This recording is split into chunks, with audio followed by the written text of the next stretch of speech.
The strike. We awoke next morning to a bright day. The helmeted quail were calling. The bees were just beginning a sun-warmed hum among the bushes. A languorous warmth hung in the air, and a Sunday stillness. It was as though we awakened to a new world, untrodden by men, which was indeed a good deal the case. While we ate breakfast, we discussed our plans. The first necessity, of course, was to find out about gold. To that end, we agreed to separate for the day, prospecting far and wide. Bagsby kept camp, and an eye on the horses. He displayed little interest in the gold proposition, but insisted strongly that we should carry both our rifles and revolvers. It would be difficult to describe the thrill of anticipation with which I set off up the valley. The place was so new, so untouched, so absolutely unknown. The high ridges on either side frowned down austerely upon the little meadows that smiled back quite unabashed. As I crossed the dry brown meadow toward the river, a covey of quail whirled away before me, lit, and paced off at a great rate. 2 big grouse roared from a thicket. The river was a beautiful, clear stream, with green, wavery water whirling darkly in pools, or breaking white among the stones. As my shadow fell upon it, I caught a glimpse of a big trout scurrying into the darkness beneath a boulder. Picking my way among the loose stones, I selected a likely place on the bar and struck home my pick. I have since repeated the sensation of that day, on a smaller scale, of course, in whipping, untried trout waters. Same early excitement and enthusiasm. Same eager, sustained persistence in face of failure. Same incredulous slowing down. Same ultimate discouragement, disbelief, and disgust. All that day I shoveled and panned. The early morning freshness soon dissipated. Between the high mountain walls the heat reflected. All the quail stood beneath the shade of bushes, their beaks half open as though panting. The birds that had sung so sweetly in the early morning had somewhere sought repose. I could occasionally catch glimpses of our horses dozing under trees. Even the chirping insects were still. As far as I could make out, I was the only living thing foolish enough to stay abroad and awake in that suffocating heat. The sweat dripped from me in streams. My eyes ached from the glare of the sun on the rocks and the bleached grasses.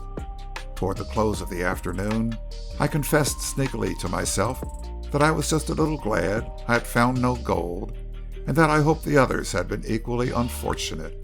The thought of working day after day in that furnace heat was too much for me. My hopes were fulfilled.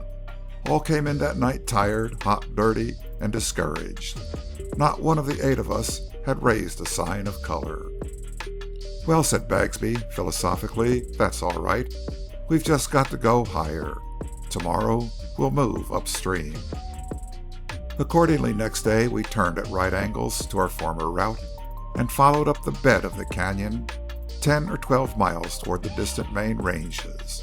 It was, in general, rather hard scrabbling for the horses, though we footmen did well enough. Sometimes we crossed wide flats resembling the one we had just left. Again, where the canyon narrowed, we had actually to stumble in the rocks of the stream bed. Twice we forded, and twice we had to make great climbs up and down again in order to get by points that came boldly down to the river. It was curious to see the nature of the country change. The pines on the mountains to our right and left seemed to push down nearer to our level. The grass turned green. The stream narrowed and became swifter. The sky seemed to turn bluer, and from the ranges breathed a cool, refreshing wind. About 4 o'clock we camped. The flat was green. Little clumps of cedar pushed out across it. The oaks had given place to cottonwoods. We now had to make acquaintance with new birds, but what particularly interested us was the fact that at this point the high canyon walls at either side broke into rounder hills that opened out widely, and that, From among them descended many ravines, barrancas, and dry washes. The following morning we went prospecting again. My instructions were for dry washes in the sides of the hills. Accordingly, I scrambled up among the boulders in the nearest V-shaped ravine. I had hardly to look at all.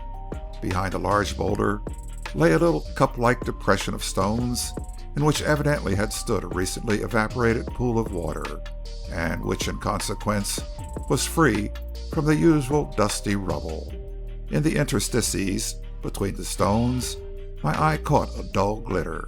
I fell on my knees, dug about with the point of my bowie knife, and so unearthed small nuggets aggregating probably a half ounce in weight. Although mightily tempted to stay for more, I minded our agreement to report promptly the first discovery and started back to camp.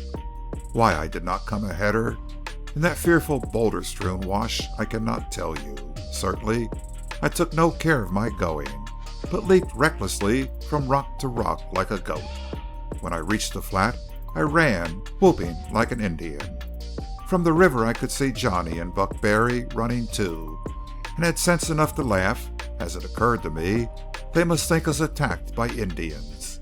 Far down the stream, I could just make out figures I knew to be Yank and McNally. They too seemed to be coming to camp, though I could not imagine that my shouts had carried so far.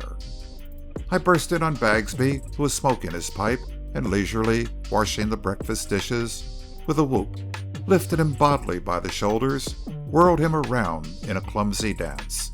He aimed a swipe at me with a wet dishcloth that caught me across the eyes. "You tarnation young grizzly bear," said he. I wiped the water from my eyes. Johnny and Buck Barry ran up. Somehow, they did not seem to be anticipating an Indian attack after all. Johnny ran up to thump me on the back. "Isn't it great?" he cried. "Right off the reel. First pop, Bagsby. Old sport, you're a wonder." He started for Bagsby, who promptly rushed for his long rifle. "I'm going to kill the first lunatic I see," he announced. Johnny laughed excitedly and turned back to thump me again. "How did you guess what it was?" I asked. "Didn't. Just blundered on it." "What?" I yelled. "Have you struck it too?" "First shovel," said Johnny. "But you don't mean—" I thrust my 3 nuggets under his eyes. "Say," broke in Buck Barry, "if you fellas know where the whiskey is, hide it, and hide it quick. If I see it, I'll get drunk." Yank and McNally at this moment strolled from around the bushes. We all burst out on them. "See your fool nuggets and color, and raise you this," drawled Yank, and he hauled from his pocket the very largest chunk of virgin gold it has ever been my good fortune to behold. It was irregular in shape, pitted and scored, shaped a good deal like an egg, and nearly its size. 1 pound and a tiny fraction that great nugget balanced when we got around to weighing it. And then, to crown the glorious day, which the gods were brimming for us, came Don Gaspar and Vasquez, trailed by that long and saturnine individual, Missouri Jones. The Spaniards were outwardly calm, but their eyes snapped. As soon as they saw us, they waved their hats. "Ah, also you have found the gold," cried Don Gaspar, sensing immediately the significance of our presence. "We too. It is of good color. They're above by the bend." His eyes widened as he saw what Yank held. "Madre Dios," he murmured. McNally, who had said and done nothing, suddenly uttered a resounding whoop and stood on his hands. Missouri Jones, taking aim, spat carefully into the center of the fire, missing the dishpan by a calculated and accurate inch. "The country is just lousy with gold," he pronounced. Then we blew up. We hugged each other. We pounded each other's backs.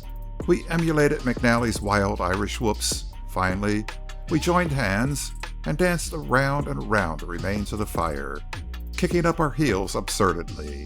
Bagsby, a leathery grin on his face, stood off one side. He still held his long-barreled rifle, which he presented at whoever neared him. "I tell you, look out," he kept saying over and over. "I'm shooting lunatics today, and apparently there's plenty game to choose from."